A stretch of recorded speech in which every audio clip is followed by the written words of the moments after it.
first indie comic probably isn't your magnum opus, and it shouldn't be if you're going to keep writing comics. Hi, my name is TS, and I write comics like The Digger, which is basically what if Indiana Jones hunted Shortround, and issue 1 just sold out basically everywhere, so if you can get your hands on it, go and check it out, and issue 2 hit store shelves March 4th. So The Digger is selling well, and that's awesome. People seem to be resonating with the thing that I wrote.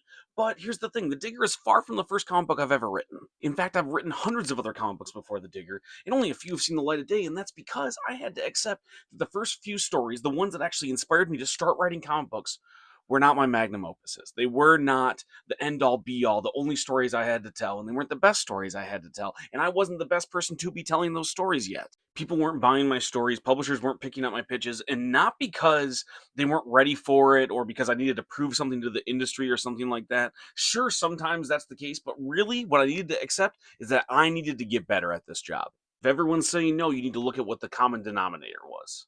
And it was me, and I needed to get better. I don't think any of those stories I wrote were bad by any means, but I've gotten better at my job, and now people are buying my comic books, and publishers are taking my pitches. So it just showed me that I needed to do more work as a writer to get people to read my stuff.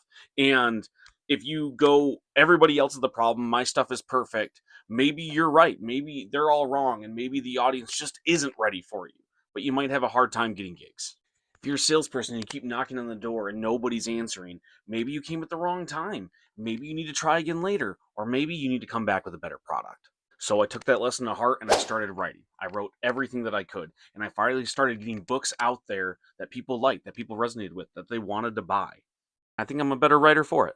Good luck. Go make some comics.